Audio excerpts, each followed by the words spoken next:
байгаа энэ Шин тэнгэр газар гэдэг нэртэй Монголд хууль ажиллагаа явуулдаг нэр нь энэ Монгол сүм Монгол сувд сүм гэдэг нэртэй шашны урсгал байгаа Есүсийн. Энэ болохоор өөрсдөө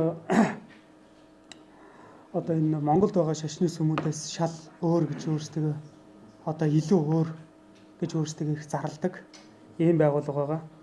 За энэ байгууллагад манай ээж 2024 оны 1 сараас эхлээд явсан. За би тэгээ зөвхөн өөрт тохиолдсон кейсээ, өөрт тохиолдож исэн зүйлээ ярина. 2024 оны 1 сараас явж өгсөн цагаас хойш эхлээд манай ээж эхлээд бол ийм гоё сэтгэл зүйн сургалтанд явж байна гэдгээс.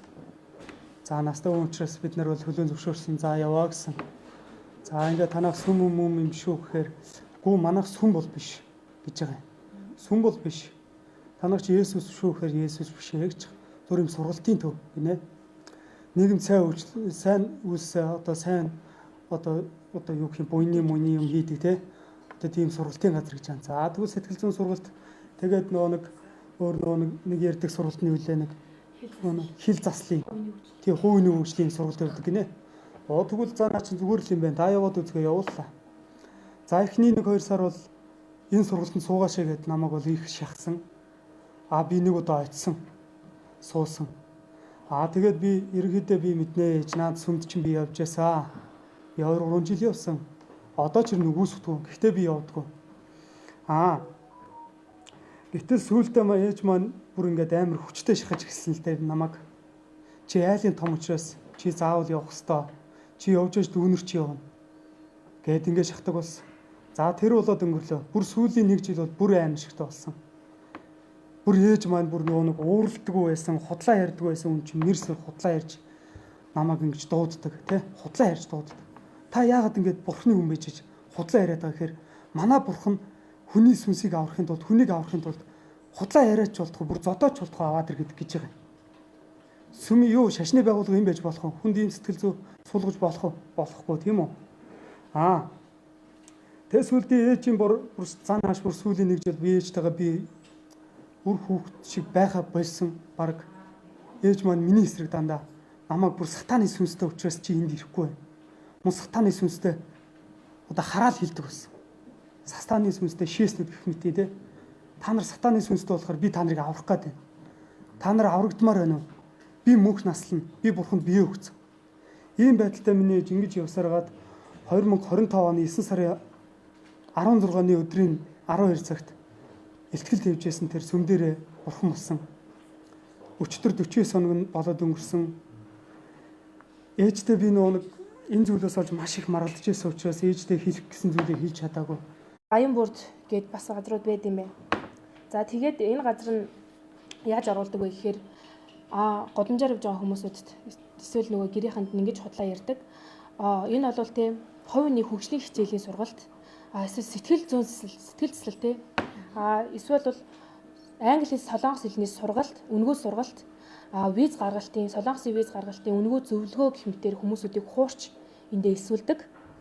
За ингээд сургалтанд ороод илсэн хүмүүст болохоор за та нар одоо ингээд тий сургалтанд ороод сайхан болж гинөө ихний мэдээж ярьдаг хүмүүсүүд нь үнэхээр сайхан.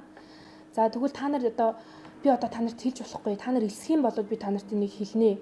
Энэ айгүй гоё газар байгаа гэдээ ерөнхийдөө ярьдаг. Та энийг доош юм нуур заарай. Ингээд гээ оруулдаг. За тэгэнгүүтлээсээ сургалт маягаар оруулчаад за та нар одоо ингээд биднээс ингээд тодорхой хэмжээний мэдээлэл авлаа. За бид нар одоо яг яадаг газар их юм бол Библи судлал болж эхэлдэг тий. Хүн болгон Библийг уншсан байх ёстой гэсэн нэрийн доор тий бүгдээрээ Библийг судлаа. Библийг задлаа. Библи чинь ямар учиртай юм бэ?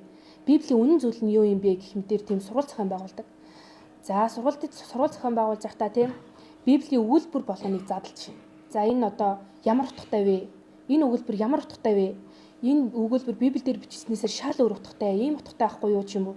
Хүмүүсүүдийн тархийг угааж, аахаа тэмцээ зохиож, хичээл бүр юм ингээд хичээлийн бүр цогц юм үйл ажиллагаа явуулдаг. Өглөө өдөр орой гэсэн анги зарлаад Библийн сургалтынхаа хичээлийг явуулаад шалгалт аваад гэрт нь орой болгон телеграмаар зүүмээр хичээл ороод тэрийгээ шалгалт гэж аваад юу яадаг? Аахаа тэмцээн хүртэл зохион байгуулдаг. За ингээд нөгөө Библиэд чинь нөгөө нэг тий Библийг сонсоод ингээд донтцсон Библиэд бурхан гэдэгтээ бүр итгэсэн хүмүүсүүдийг яадаг вэ гэхээр одоо та нар болоод ингээд мэдээлэл авчихсан та нар бол хөрс. Одоо та нар хөрснийхээ 8 хичээл суучих гэж ятгадаг. За хөрсний 8 хичээл дээр нь болохоор юу яригдээ вэ гэхээр те бурхан бууж ирэх гэж байгаа. Бурхан бууж ирж явахгүй одоо дэлхийг зархиж байгаа. Дэлхийн сүрэл ойртож байна. Бурханы одоо шүүлт эхэлж байгаа. Та нар одоо хизээч одоо өхгүй. Манай сүмд явдаг хүмүүс хизээч өхгүй. Хамгийн бага нь 600 насны мөнх амьдралтай болно. За энэ мэтэр те одоо та нар одоо ингээд манай сүмд яваад тэгэх юм бол Харвардын одоо тэр те сургууль төгсөөд авсан мэдлэгтэй дүүцгэж мэдлэгийг та нар олж авнаа. Та нар одоо манай сертификатыг бариа явахад дэлхийн айлч байгууллага, Монгол улсын айлч газар та нарыг зүгээр ямар ч асуудалгүй ажилд авна. За тэгээд дэлхий бууж ирээ бурхны шүүлт болоход та нар мэдээч хэрэг аврагдана. Тэрний ард та нар тэ улсын их хурлын гишүүд, энэ том дарга нар орч чадаагүй энэ сүм аврал багтаж чадаагүй хүмүүс та нарт алт мөнгөстэй бүх юма бариад өвдөг сүгдүүд гойно. Та нар тийм мундаг тийм цаавцтай хүмүүс болно гэж тархин угаадаг. За тэгээд энэ хүн итгэхэргүй балаа юм ярьдаг зүйлийн те арайны гайгүй цэрэг хүмүүсүүд нь за наа чин бол биш ээ ийм юм гэж байхгүй те тэр дарамт шахалтаас нь болоод ингээ болио гарья гэх юм бол ээж их хүнийг болохоор чи ингээд нэгэн тийм хичээл авсан юм чи гарах юм бол чи тамд унана. Чич биш чиний үр удам чинь хідэн үеэрээ тамд унана. Ямар ч аврал аврахдахгүй. Чи өвдөг сүгдөө гуйсан ч бурхан чамруу хизээж иргэж харахгүй. Ягаад гэвэл чи бурхныг чи сонссон хэрнээсээ чи бурхныг үл тоосон. Тэгэхээр бурхан чамруу харахгүй гэж дарамтлагдаг. За надад тэр чинь хамаагүй гэд бүр ингээд гараа зогцсон үнийг гэрт нь очдог. Хаалгын нүддэг тий уц руу байнга залгадаг. Ажлын газар нь явж очдог. Хичээлдээ суултаа гэж дарамтлагдаг. За тэгээд үгүй би ингээд хүүхдээ хараад гэртээ байдаг хүн. Үгүй надад ингээд энэ хичээл нь болохоор ингэдэг. Өглөө 8 цагаас оройн 9 цаг 10 цаг хүртэл хүнийг өдөр болгон нэг өдөр ч амрахгүйгээр 7 хоногийн 7 өдөр хичээлдээ явуулдаг. За тэгэл нөгөө нэг хичээл ингээл хийгээл ингээд дарамтнаад гэсэн шахал би энийг чи хийж чадахгүй би завгүй хүн би хүүхдээ харж ивэл тэгвэл хүүхдээ чи хараад өгөл дөө. За би ингээд ажлын үед хөөе манай цэстэ нэрээ ийм мундаг юм байгууллагт ингээд захирал хийдэг хүмүүс байгаа. Манайд энд ороход ингээд танилцах юм бол айгүй мундаг хүмүүс байгаа гэд одоо яг нэг солонгос кинон дэр гардаг шиг бүр үнэхээр аимшигтайгаар хүмүүсийг шахаж дарамтлагдаг. За тэгээд хурлынхаа үеэр те ингэж итгэгч нарыг хуурдаг. Одоо пастор лектор гэдэг хүн те. Би олстой үнэхээр хэцүү сурагч байсан штэ. Би ч гэсэн эдрийг шүүх цагтаа өгөөл өстой нэрээ орохгүй гэж өчнөө олон цухтаагаад цагтаа дуудаж өгдөг байсан. Тэгэхэд энэ хэд маань намайг нэрээ өстой нэрээ ардаас нь гүйсээр байгаад өстой нэрээ намайг энэ авралд оруулсан штэ. Өстой мундаг би бол баярлдаг. Тэгээд энэ газрын талаар мэдээж хэрэг маш олон худал хуурмаг зүйлүүд гадуур явдаг. Энэ бол сатааны явуулга гэж одоо итгэгч нарынхаа тархийг тэгж угаадаг. За тэгээд энэ сүмд орсон хүмүүс бол те эдийн засаг, эрх чөлөө, шашинд итгэх, үл итгэхтэй энэ одоо эрх чөлөөгөө бүрэн мөсөн алддаг. Энэ шашинд л орсон бол бурхны талаар муу юм ярих нь үтгэхэл бодчих болохгүй гэж дарамтлагдаг. Үргэл барьцын хувьд гэхээр орлогынхаа 10%-ийг өг гэж хэлдэм билээ. Гэхдээ тэрийг алддаггүй ч гэсэндээ ингэж хэлдэг. Та нар бурхныг хуурах юм бол бурхан та нарыг хуурна штэ. Тиймээс бурхандаа үнэнч байгаарай.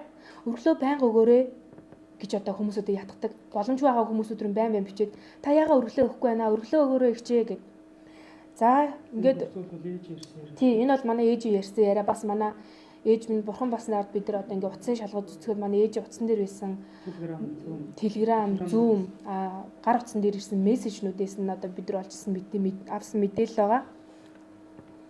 За тэгээд энэ газар нь яагаад тэгвэл хүмүүсүүдийг ингэж татан оруулаад яагаад гаргадгүй юм бэ гэхээр би нэг бол цэвэр мөнгө угаалгатай газар байна гэж ойлгож байгаа. Яагаад гэх юм бол өргөл барьц гэж сар болгон өгдөг тийм үү? За дунджаар ботход 12 мянган хүнийг те багаар ботход нэг 20 мянган төгрөг өгч чадхад ямар тоо гарах уу? За манай ээж болохоор за та ээжээ энэ газарт хэдэг өгдөг гэсэн чинь би 50 мянгаыг өгдөг гэж хэлж ирсэн. За үгүй та энэ газрын төлөө ингэж хичээдэг, ингэж зүтгэдэг юм чинь та бол 50 мянгаыг өгөхгүй. Та зөвөр үнэнгээ хэлчихээ гэсэн чинь за үнэнгээ хэлээ би 70 мянгаыг л өгдөг гэж манай ээж хэлж байгаа. Тэгэхээр 70 мянга дөржүүлэхээр ямар тоо гарах вэ? Нэгэн сарын хугацаанд. За энэ групп дээр нэг хохирогч эмэгтэй байсан. Нөхрөөсөө салсан хүн. Тэгээд тэр хүн бол энэ сүмд манай нөхөр бол сар болгон 130 мянган төгрөг өгдөг байсан гэж бичсэн байсан. Бид нар энэ бол тодорхой мэдээллийг энэ группээс л орж авч байгаа. За ийм бит ингээ хүмүүсүүдийг гаргадаг. За тэгээд бодит одоо энэ газартай болж хохирсон одоо бас иргэдийн кейсүүд бол энэ групп дээр бол маш олноороо байгаа. За тэгээд залуу үеийн хүүхдүүдийг болохоор ингэж хуурч оруулд юм байлээ. та нар одоо ингээд Америк руу сурахаар явах чинь ингээд нэг хүүхэд энэ сүмээс тэгээ гарах болсон юм байна л да. Тэгсэн чинь өө чи Америк явах шаардлагагүй шүү дээ. Чи тэнд өчнөө олон мөнгө төгрөг өгч чи ингэж зарлаг гаргаж ийшээ ингэж явж байхаар чи манай сургуультанд суугаад төгсөх юм бол чи Харвардд нас манай сургуульд чи ингэж орцсон. Тэгэхээр чи энэ сертификатаа бариад Америкт очихж чамайг захын ямар ч газар ажилд авна штэ миний дөө. Чи юу энэ Харвард бид нар чи сүнсний эмчнэр байхгүй юу? Чи юу Харвард гэж шахаж дарамтласаар агаад одоо тэр хүнийг оруулж исэн гэсэн. Тэгээд энэ дээр бол нэгэнд орсон хүмүүс яаж гардыг бэ? Надад зөвлөгөө өгөөч. Би энэ газараас гармаар байна. Би энэ газараас гэр бүлээ гаргамаар байна гэж одоо гуйсаа одоо нашаалан тусалцаа үүссэн маш олон хүмүүс байдаг учраас бид нар ийм хэвлэлийн байгууллага зарласан. Энэ дээр одоо энэ групп дээр байгаа хүмүүс бол дандаа нэрээ нуцалж юугаа өгдөг. Мэдээлэл өгдөг. Яагаад нэрээ нуцалт юм бэ гэхээр нэгдүгээр энэ газараас айдаг. Бид нар ч гэсэндээ энэ газараас маш их айж байна. Яагаад гэвэл бидний манай ах нарын бүх мэдээлэл байдаг тий. Хаана ажилдаг вэ? Ямар ажил хийдэг вэ? Сарын орлого нь хэдвэ? Ам бүлүүлээ хэдүүлээ вэ? Утасны дугаар тий, регистрийн дугаар, цалингийн их үүсвэр, үрт зээлтэй эсэх бүх мэдээлэл байдаг. Энэ бол хүний эмзэг мэдээлэл. Эргүүлээд энийг энэгээр бид нарыг яаж тарамжиж бидэрт юу ирэхийг бид нар одоо үнэхээр мэдэхгүй айцтай л байна. Гэхдээ бид нар ингэ зориг гаргаж дуурахгүй бол биднээс өөр ингэ зориг гаргаж дуурах энэ групп дотор нэг жишгэрч юм байхгүй. Өнөөдөр бидэртэй цуг хэвлэлийн байгууллага зарлахаар нэг ихч ирсэн байсан. Тэр ихч маань өчтөр ихч нь орж чадахгүй нэ гэдгсэн. Яагаад гэсэн бэ гэсэн чинь ээж нь 70 эдэн настай өндөр настай хүн байт юм бэлээ. Энэ сүмд яваад 8 жил болсон. Тэгсэн чинь нэг итгэгчээ энэ сүмдээ татаж оруулж чадаагүй учраас зүрхнүүдөө дэмлэг твтцсэн гэсэн. За их чинь одоо ингэж хэвлэлийн байгууллага зарлаад явах юм бол манай ээж яаж гал зурхыг бид нар мэдэхгүй байна. Тийм учраас хичээгээ уучлаарай. Их чинь одоо энэ хэвлэлийн байгууллагад нь орж чадахгүй байна гэж хэлсэн. Энэ бичлэнгээр хүмүүс маш их айцтай байгаа. Тийм, дүү нь болохоор байнгын ингээд амиа орлдог. Амиа орлох ингээд орлого маш олон удаа хийсэн.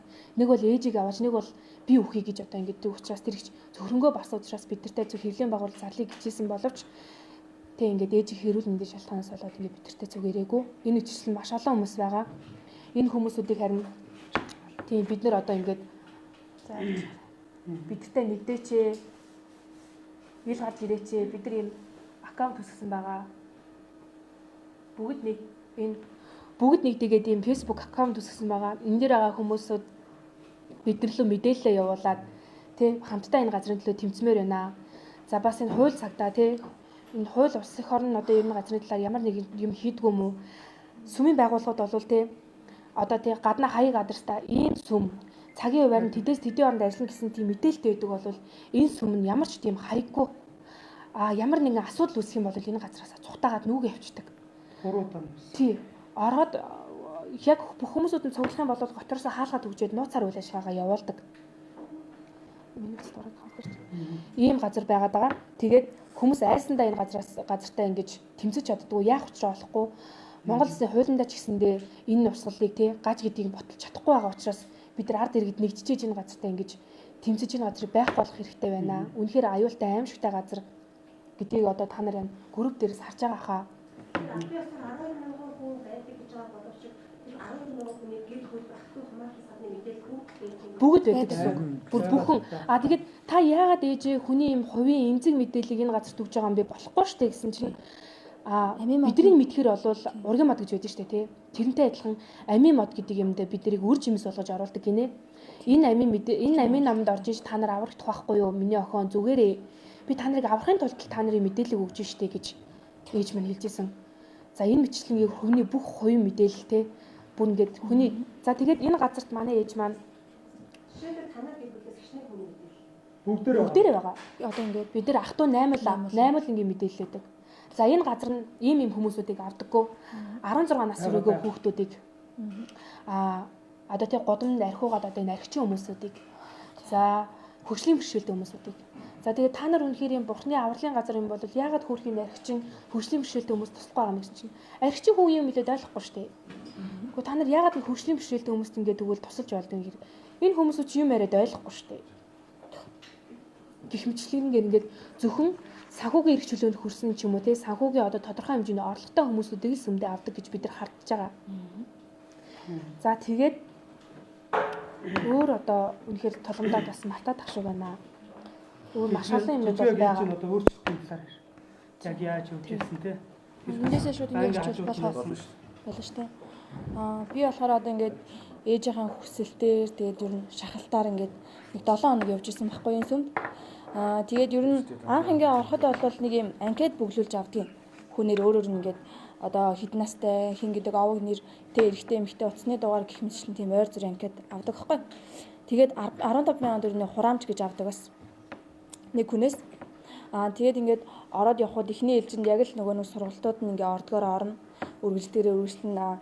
Тэгээд би ерөнхийдөө бол ингээд эхлээд намайг явж байхад бол гайг байсан байхгүй. Тэгээ манай ээж ингээ өргөл барьц өгдөг гэдэг ингээ ярангуут нь би ингээд бодож үтсэн байхгүй. Ерөнхийдөө бол за нэг хүнийг дундчлаад бодох юм бол амар их тоо гарч ирсэн. Тэгээ би наа чин бол ингээ мөнгө угаалт юм байна ээж болоо. Тэгээд сүм гэдэг чи өөрөө юм албан ёсны юм байршилтай тогтсон байршилтай гэдэг. Намайг орж байхыг тэр үед бас нэг байршлаа сольж исэн байхгүй. Тэгээ би ингээ яа байршлаа сольж байгаа гэж чи манайх ингээ гой газарлаа нүүж байгаамаа гэж надад тухайд хэлжсэн байхгүй. Тэгээ би ингээд юм гэж байхгүй надад чи ингээд тодорхой хаяг байхгүй тий. Тэг ингээд худлаа ярьж хүмүүс ингээд оруулдаг. Тэгээ би шинэ тэнгэр газар гээд нэрийг сонсчоод ингээд группээс анхаагаад энэ нөгөө группийг пэйжийг олж ирсэн байхгүй шинэ тэнгэр газар гээд тэрийг хонь гаргачих хүн. Тэгээд тэр пэйжийг анх олоод тэгээ тэрлээр ингээд ороод үзэхэд маш олон хүмүүс ингээд ийм юм боллоо. Манай ээж яваад 10 жил болсон, 5 жил болсон. Тэгээд гэр бүлийн асуудал гарлаа гэсэн мэдээлэл зөндөө байсан байхгүй. Тэгээд би ингээ ээжтэй сануулад хэлээд ингэсэн чинь зүгээрээ чиний дотор ингээ сатаны сүнс байгаа болохоор ингэж наа чи ингээ сатаны явуулга тий манайхаас угаасаа цаанаас нь тэгж хилдэг гэх юмслийн юм сонин зүйлсээр ингээ хүний ингээ амыг тагладаг.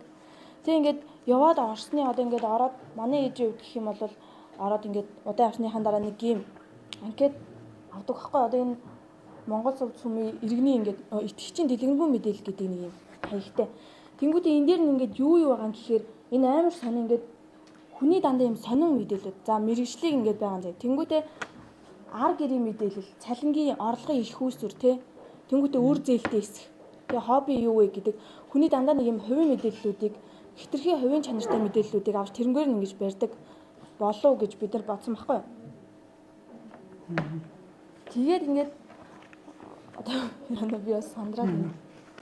Одоо зүгээр ээжийн өөрчлөлтийн талаар яа тэгээ би нөгөө ороод гарчихсан байхгүй би ингээд явахгүй гэж зөрсөөр ороод гарсан зөндөө олон эндээс болоод ихэрүүл болсон наа бүр ингээд зөндөө олноор ингээд хараасан сүүл рүүгээ бүр манай ээж ингээд чамаас олж байгаа гэж дайрдаг болсон тий чи ингээд ороод гарсан болохоор ах нар чи орохгүй чи ороод гарсан болохоор чи наа хүмүүстэй муу гэд итгүүлчлээ чи муу гэд бодуулчлаа гэд намайг чи ингээд чиний дотор 7 сатаны сүнс байгаа тэгээ тэр чинь нэг нэгээр нь гаргах ёстой гэж намайг чи бүр сони юм яриад тэгээ би ингээ хоол аяглаад өгөхөр миний аягалж өгсөн хоолыг иддгүйсэн манайж чи ингээ сатаны сүнстэй юм чи хор ийцэн чи билүү би итгэхгүй гэдэг надтай бүр ингээд харьцаж байгаа харьцаа нь үнэхээр муухай олчихсан цаанаас нь ингээд тэгээд нэг өдөр манай ээж ингээд бүр ингээд уйлаад тэгснэ ингээд та нар намайг боловсралгүй болохоор л ингэж байгаа тий ингээд ээж нь боловсралтай байсан бол ээж нь ингээ мундаг ухаантай хүн байсан бол би ингээ багш хүн байсан бол та нар миний үгийг хүлээж авч байгаа.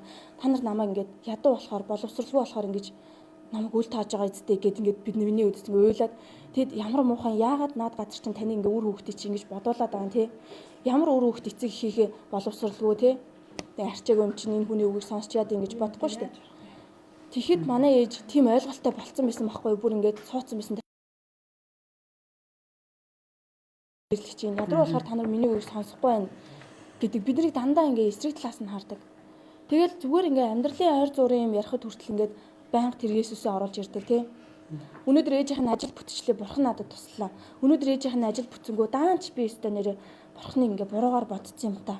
Би харин тэгээд нэг жоохон эргэлзчихэр ингэдэг байхгүй би өстө ингээ та нар хэлсэн юмнаас болоо жоохон эргэлзчихэр миний ажил ингээ бүттгүй юм. Тэгэхээр бурхан яг ингээ дээрсэн гэж байгаа.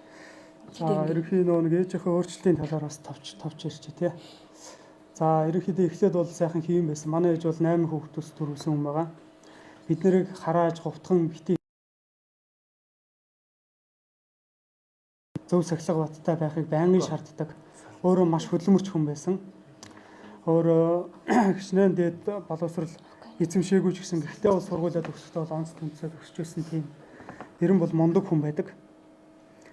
Сүүлд тэр өөрчлөлтөнд орсноос хойш бидний харилцаа бол зур тэг болсон. Би ээжийг ойлгох байсан. Ээж маань биднийг бүр хөвгтөөж гэж үзэхэ бойсон. Зүгээр л хатаан гэдэг нүдээр хардаг болсон. Ингэж хүний тархийг угааж болохгүй. Ингэж миний ээжийн тархийг угаасан. Миний ээж өглөө 7 цагаас 6 цагаас орой 21 цаг хүртэл юу идэж хаана юу хийж явуудгийг бид нар мэдэхгүй.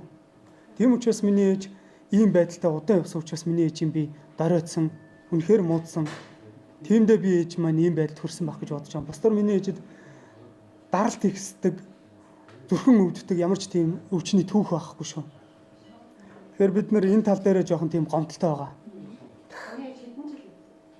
Манай ээж яг л 2 жил явсан. Жил хагас. Тийм Жил санаг тийм л юм байна да. Ухаан алс үеэр худлаа мэдээлэл тий. А тэрийг бол бид нар цагдаа нарт мэдээлнэ. Тэрийг бол энд хэлэх шаардлагагүй байх тийм ээ. Тэр энэ мэдээлэх шээ. Тэгээ та бүхнээс асуух зүйл байвал асууж болно. Лавлах юм байвал. Надад ч яагаад салж өгөхгүй. Монгол 2014 он 372 христийн шинэ бүтгэлтэй байдаг гэдэг. За. Одоо энэ бол ингээд маш их замбараад үү тийм. Одоо ер нь зэгслэг болсон юм шүү. Тийм. Байгууллагууд хүртэл одоо зэгслээд нэг тал руу болгох болсон юм шүү. Тэгэхгүй бол ингээд яг энэ саяны шиг маш олон юм зүйл даагаар бол үүсгэж Тийм.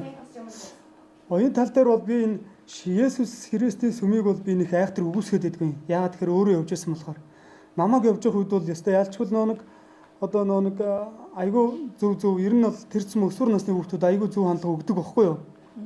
Тэ хараал өрөөл хийж болохгүй, буруу зөв хүнд хандлага хийж болохгүй, буруу зүйл хийхгүй. Тэ одоо нэг тиймэрхүү зүйлүүдийг айгүй их ярьдаг байхгүй. Би чинь 23 4 хүртэл явсан. Тийм болохоор би нэг өгөөсгдөг байсан. Энэ сүм яагаад гэхээр хүний нөгөө нэг бис шүтэх эрхийг боочж байгаа байхгүй. Ээж бид нар ямааргүй штэ. Та наандаа яваад өгөөч тий. Бид нарыг 50 байлгаад өгөхээр үгүй. Та нарыг аврамаар байна. Заавал та нарыг оруулахгүй болохгүй. Та нар тамд үлдэх гээд байна. Ээж мөнх амьдрал. Өнөөдөр мөнх амьдрсан хаана байна? Мөнх амьдрах байсан бол одоо тэр харж байгаа бол тэр Монголд байгаа тий. Юу л ямар сууд үлээ? Монгол сувц. Монгол сууд сүмийн тэр харж байгаа хүмүүс сонс заяа. Малнуудаа. Мөнх амьдрж байгаа хүн чи хаана байна? Мөнх амьдруу чадсан уу та нар? Тэгээд бас нэг юм хэлэхэд Миний ээжийн тархийг ингэж угаасан энэ сүм. Миний ээж бүр 100% итгэлтэй болсон. Ээж та ядарлаа штэ. Та сүмд та ядч нэг өдөр амраач гэхээр үгүй. Би бурхны хүн болсон. Би бурханд бүхий өгсөн штэ. өглөө 6-аас Өглөө 6-аас орой. Та наа би чинь дийлхэ боллоо штэ. Үгүй. Би хизээч өгөхгүй. 900 наслна гэж. ийм газраас Нөө нэг чинж онжингээ нэг балаа юу солонгос байна. Тэрийг Есүсийн сүмээр амьсан махан биетэй бурхан билүү. Тэгэж ярьдаг юм байна. Тэр сүмийнх нь манай тэр шинж онжин чинь Есүсийн сүнсээр амьсан амьд биетэй бурхан шүү дээ. амын сургалттай гэдэг юм. Тий. Тэгэнгүүтээ энэ нэрээ бас нэг юм үлдээсэн байна. Монгол улсын хуулийг юу түүхийг бас гуйлж байгаа. Би бол тэгэж бодож байна. Яадаг гэж Есүсийг Исүхэ гэдэг үгнээс авсан гэж. Үгүй биш Исүхэ баатрын нэрийг Есүс гэдэг хүний нэрээс Есүс болж. Есүсийг гэдэг хүн Есүсийн нэрнээс уйлж авсан гэж. Тэнгүүтээ яагаад Чингис хаан бөөг устгасан юм бэ гэсэн чинь Бурхны тушаалаар бөөг устгасан юм а гэж ярьж байгаа.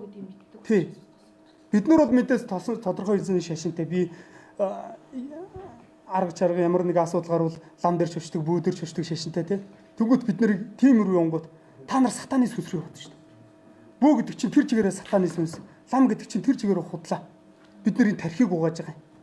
Энэ бол бидний бас нэг эс шүтгэж шүтгэж байдалд хандж байгаа гэж би ойлгож байна. Тийм үстэй.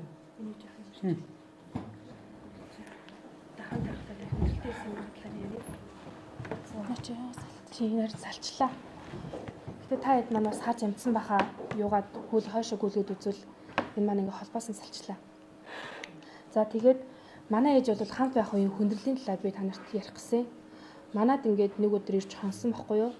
Тэгснэ өглөө өөрийн 4 цагт уйлаад исэн бохгүй юу? Тэгээ бид нар босч ирээд хөөе ээж та яасан бэ зүгээр өгсөн чинь ингээд бүр ихэрдэж уйлаад. Яагаад ээж та ярилда яасан гэсэн чинь би та нарыг сая ингээд тамийн тоогоо шатаад ээжийн намайг авраач гэсэн чи бурхан ингээд те танаа хүүхдүүд ингээд те ингээд аврал багтахыг хүсээг учраас танаа хүүхдүүдийг аврахгүйгээ бурхан над руу харсангүй штэ та нар өгөх гээд штэ бурхан бууж ирэх гээд штэ та нар энэ зүнд орчилдоо гэд уйлаад ингээд галцсан шиг болцсон өглөө сууж исэн. За тэгээд ер нь бол тийм бүр маш хэцүү болсон. Надад ч нөгөө нэг юу юм тийм харах төсөлтөөс үлж.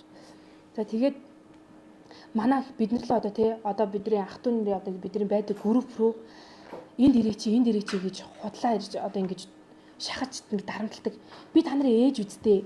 Би та нарыг ингэж юу ах хэрэгтэй. Би та нарт муул юм худлаа юм заав гэжтэй гэж одоо бидрийг шахаж шаарддаг. Бидэрлээ явуулдаг voice нь бол тий нэг voice нь гэхэл 4-5 минутын хэмжээтэй тийм урт voice-уудыг ингээд өдөр болгон явуулдаг. Худлаа ярьж тэр газараа дууддаг тий. Миний охин чи ээж нэг юм үзэх гэсэн юм а хүрээд ирч гэдэг юм уу? Худлаа ярьж дууддаг. Ирэхгүй гэсэн хүмүүс өдрөг цохиж авдаг. Та нарстаа нэрээ би ч та нарстаа нэрээ намайг хүндлэхгүй байна. Би та нарыг ч буруу юм л оруулах гэжтэй гэж цохиж авдаг, зодож авдаг. За тэгэл сүүлдээ нөгөө хүн чинь бүр дотгошооноо бүх юмаа нууж гисэн. Бид нар ингээд тэмцээд үгүй ээж гэсэн тул нь чимээгүй юмаа бүх юмаа нууж гисэн. Тэ хаана явж байгаа, хинтээ уулзж байгаа тэ ямар юм хийгээ хаагур яваад байгаа бүгдийг нууж гисэн. За тэгээд чи нөгөө нэг юмудаа ярих басна жижиг. Бид тань толомдоо зарим зүйлүүд ер нь бол мартаад байна. Айгүй хэм ер нь бол байгаа. Тийм. Тийм. Тэгэхээр та одоо энэ сүм дээртэй ингээд нууцаар ингээд бичээл мэдээлэл бичээд комент бичээд байгаа хүмүүс одоо саяны тэр нэгдэг гэсэн Facebook групп руу Facebook аккаунт руу ингээд холбогдоод өгөөрэй. Бид нартэй туслаарай. Хамтдаа энэ газрын төлөө тэмцэе л гэж хэлмээр байна. Ингээд босгоо. За бид бидний зүйлс өгсөн юм аа фар хэлчихлээ.